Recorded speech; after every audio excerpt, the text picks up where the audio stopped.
Alright guys, another word today that's new. Shachah.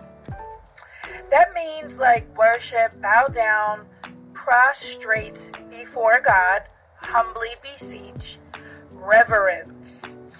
So obviously we know worship means expression or feeling. Bow down is bending the body, especially a sign of respect to somebody.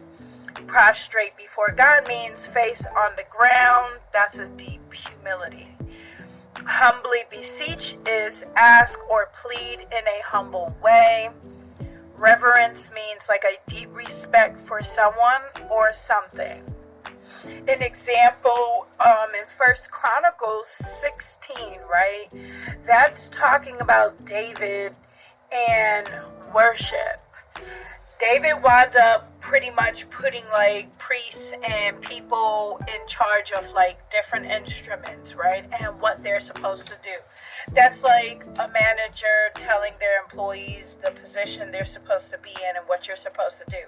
Just like us moms who are at home, we are giving our children positions on the things that what they are supposed to do, right?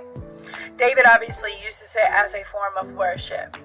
So he puts people in positions that's like in verse 37. If you do not have the opportunity to teach or preach, ask God where you can be placed. Who needs your service? Planning, singing, administering, cleaning. Look for ways to minister each day. It also means to respect others as well. Like an example, people bow in an honoring way.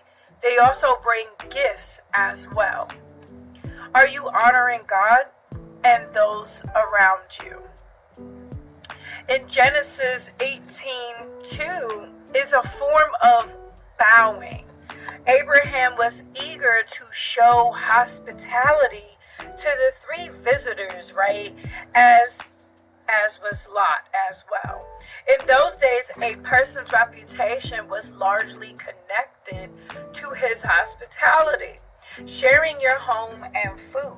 Strangers were treated as highly honored guests. Meeting another's needs for food or shelter was and still is one of the most immediate and practical ways to obey God.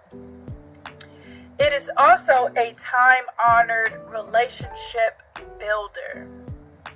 You connect with people, just like in Hebrews 13:2 suggests that we, like Abraham, might actually entertain angels as well. So keep that in mind the next time you serve somebody as well. Look up also Genesis 23:7. That's talking about Abraham rose and bowed down before the people of the land. The Hittites. Oh Lord, why you gave us these words, I don't even know.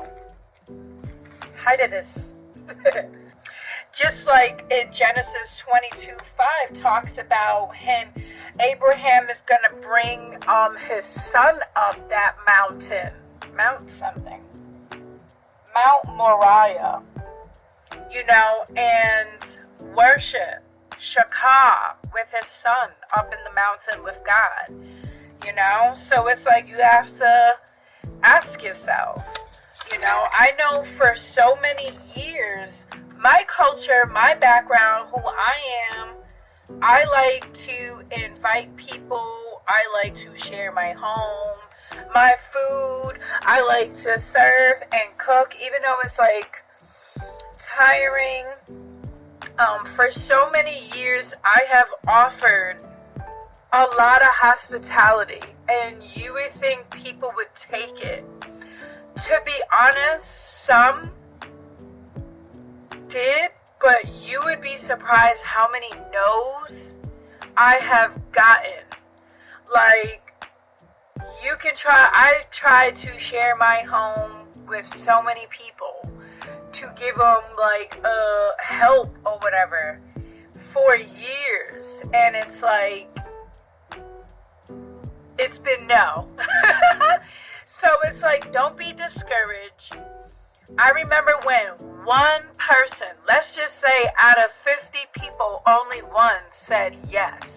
That one person, it was so exciting because it's like, you love to build. We're created as a woman. We're created to make it happen out of nothing and build it. Building kingdoms, family, children, wealth, businesses, our home, our marriages, our fashion, or whatever the heck you building, honey. So it's like when God gives me the opportunity to build men, I've built so many men up in clothing, giving them haircuts, properly helping them, encouraging them. And unfortunately, I've built up a lot of many wrong men. Thank God for the right man, my husband, I have. But I remember offering and one person said, yeah, that was for a short time, and that wasn't easy when you're building up a relationship with somebody. But looking back, I cherish that one yes.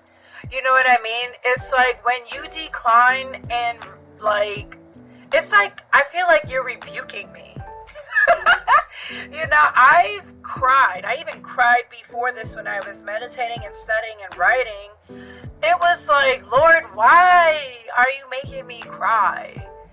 I guess I had to just let it out because it really does hurt when you offer your hospitality and this is who you are, and so many people have told you no, even opportunities of jobs, and it's like, nope. Opportunities of cleaning, nope. Opportunities of painting, nope. Opportunities of even washing a bathroom or whatever, opportunities of helping, it's like, nope. It's insane how many people reject the help. And then it's like, what they don't see is when they say no, they suffer. And then their pride or ego refuses to come to you like, I should have listened. But it's like, what they don't know is I'm hurting and suffering because, well, I'm trying to help an individual. It's like, now I gotta watch you suffer. Now I gotta watch you die off. Now I gotta watch all of this stuff, your kingdom, crumble. That hurts. And I think people don't realize as a Christ follower, that's a lot of tears, honey, that we secretly cry. And it's like, and sometimes when somebody just knows and hugs you, gives you that hug, like, I see you. That's why I tell people hugs matter. You know what I mean? It's like you just pour out, and that's what I was doing. You know what I mean? So I need to know, like, how is your Shachah? How's your worship? How's your respect? You know what I mean? How's your secret place, by the way? I was learning earlier today, like, you are being defeated by the enemy because you're following the trends of, let me show everybody where's my secret place, my altar that you're building for the Lord. And aren't you noticing that it's backfiring on you and you're suffering in these weeks? Because you are giving access to everybody to somewhere that's supposed to be secret between you and God. God can bless you with money and like, I need you to go decorate this place. And then you take a camera and show everybody where's your place that is sacred to you and God, and then wonder why you're being attacked. And then you can't pray right, you're fog mind, you're not reading your word, you have no power or authority with a sound mind, you are getting attacked spiritually, physically, mentally, and all of this stuff. And it's like, don't give access to anybody. I don't care who they are, friends, family, nobody on social media should have access to your sacred place. So again, below, how's your Shachah?